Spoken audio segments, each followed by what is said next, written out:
రంగారెడ్డి జిల్లాలో యూరియా కష్టాలు కొనసాగుతున్నాయి. యూరియా రామచంద్ర అంటూ రైతన్నలు క్యూలు కడుతున్నారు. తెల్లవారుజాము నుంచే క్యూలో నిల్చున్నారు. మంచాల మండలంలో యూరియా బస్తాలు రావడంతో ఎరువుల కోసం రైతులు పరుగులు పెట్టారు. యూరియా బస్తాలు దక్కించుకునేందుకు కుస్తీ పడాల్సిన పరిస్థితి ఏర్పడింది. ప్రభుత్వం రైతులకు సరిపడిన యూరియా పంపిణీ చేయకపోవడంతో కష్టాలు తప్పడం లేదన్నారు.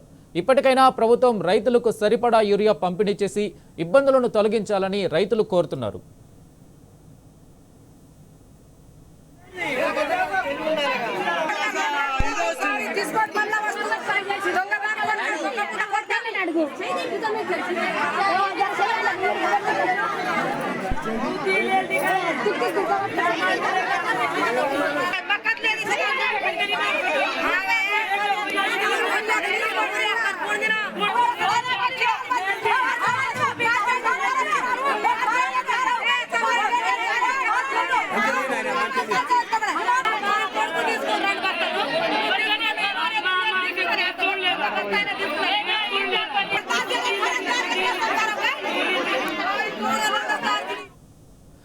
రంగారెడ్డి జిల్లాలో యూరియా కష్టాలు కొనసాగుతున్నాయి.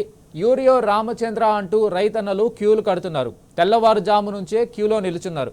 మంచాల మండలంలో యూరియా బస్తాలు రావడంతో ఎరువుల కోసం రైతులు పరుగులు పెట్టారు.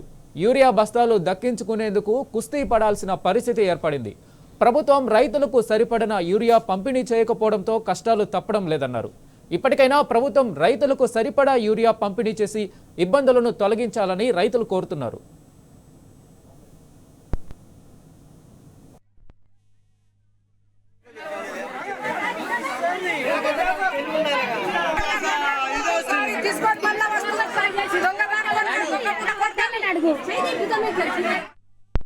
ఇదే అంశంపై పూర్తి సమాచారం మా ప్రతినిధి రంజిత్ అందిస్తారు. రంజిత్, చెప్పండి, రైతుల యూరియా కష్టాలు కొనసాగుతూనే ఉన్నాయి, అక్కడ పరిస్థితి ఏంటి?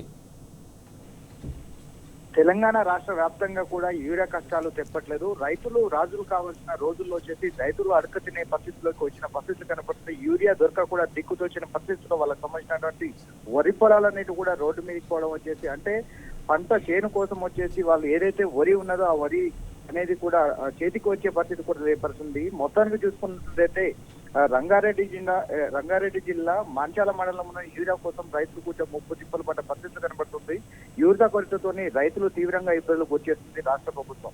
రాష్ట్ర వ్యాప్తంగా అన్ని జిల్లాల్లోని యూరియా కొరత ఉన్నప్పటికీ కూడా ఆన్లైన్ వేదికగా వచ్చేసి వాట్సాప్ లో కానీ ఆన్లైన్ అప్లై చేసుకున్నట్లయితే వాళ్ళకు డేట్ వస్తుంది, ఆ రోజున వచ్చేసి తీసుకోవాలని చెప్పి అని ఒకవైపు వ్యవసాయ శాఖకు సంబంధించిన అధికారులు అనేది కూడా వాళ్ళకి చెప్పిన పరిస్థితులు కనపడుతున్నాయి. కానీ దానికోసం పడిగాపులు కలుస్తున్నటువంటి ఎరువుల దుకాణాల వద్ద ఎక్కడ కూడా యూరియా దొరకక ఇబ్బంది పడే పరిస్థితి కలుగుతుంది. ముఖ్యంగా చూసుకున్నట్లయితే రాష్ట్ర వ్యాప్తంగా వికారాబాద్ జిల్లా కావచ్చు, రంగారెడ్డి జిల్లాలో కూడా ఇబ్బంది పడుతున్నట్టుగా దీనికి సంబంధించినటువంటి వ్యవసాయ శాఖ మంత్రి కావచ్చు, దాంతో పాటు అధికారులందరూ కూడా ఆన్లైన్ లో అప్లై చేసుకున్నట్లయితే దేశవ్యాప్తంగా ఉన్నటువంటి యూరియాలు కూడా రాష్ట్ర వ్యాప్తంగా అందుబాటులో ఉంది. ప్రతి జిల్లాలో కూడా వాళ్ళకి సంబంధించినటువంటి శాఖలకు సంబంధించినటువంటి దుకాణాల్లో కూడా ఎరువుల దుకాణాల్లో ఉన్నాయి అనేది కూడా చెప్పిన పరిస్థితి కనబడుతుంది.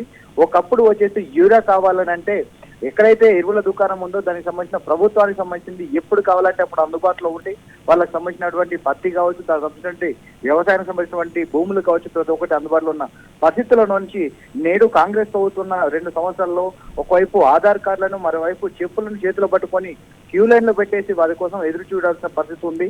రైతే రాజు అనుకున్నటువంటి తెలంగాణ రాష్ట్రంలో 10 సంవత్సరాల్లో ఒకవైపు నీళ్లు కావచ్చు, దాంతో పాటుకు వచ్చేసి ఎరువుల కష్టాలు నేను రోజుల నుంచి దిక్కు తోచిన పరిస్థితుల్లో ఉదయం లేచి తెల్లవారుజామున ఒకప్పుడు మంచినీళ్ల కోసం క్యూ లైన్లు కలిస్తే నేడు యూరియా కోసం కూడా క్యూ లైన్లు కట్టిన పరిస్థితి కనబడుతుంది. గత 10 సంవత్సరాల వెనక్కుపోయినటువంటి ఈ వ్యవసాయం అనేది కూడా పట్టించుకునే నాదులు లేకపోవడం, దానికి సంబంధించినటువంటి వ్యవసాయ శాఖ మంత్రి కూడా ఇప్పటికే కూడా చేతులు లేబట్టిన పరిస్థితి కనబడుతుంది. రైతు బంధు రావడానికి ఒకవైపు డబ్బు లేదని, ప్రభుత్వం దగ్గర ఖజానా లేదు, ఏ విధంగా ఇవ్వాలని సాక్షాత్తు సభలో మాట్లాడిన పరిస్థితులు కనబడుతుంది. ఇకపోతే దానికి సంబంధించినటువంటి రాష్ట్ర ముఖ్యమంత్రి అయినటువంటి రేవంత్ రెడ్డి ఒకవైపు ప్రగల్భాలు పలుకుతూ కూడా దేశాన్ని మొత్తం దేశంలో అగ్రస్థానంలో తెలంగాణ రాష్ట్రం ఉందని చెప్తున్నటువంటి మాటలకే పరిమితమైనటువంటి రేవంత్ రెడ్డి ఒకవైపు దావోస్ అని, ఒకవైపు మరోవైపు యుఎస్ అని, దాంతో పాటుగా ఢిల్లీకి పలుమార్లు తిరగడమే తప్పితే ప్రజల కష్టాలను పట్టించుకోవడంలో శూన్యమని చెప్పక తప్పదు.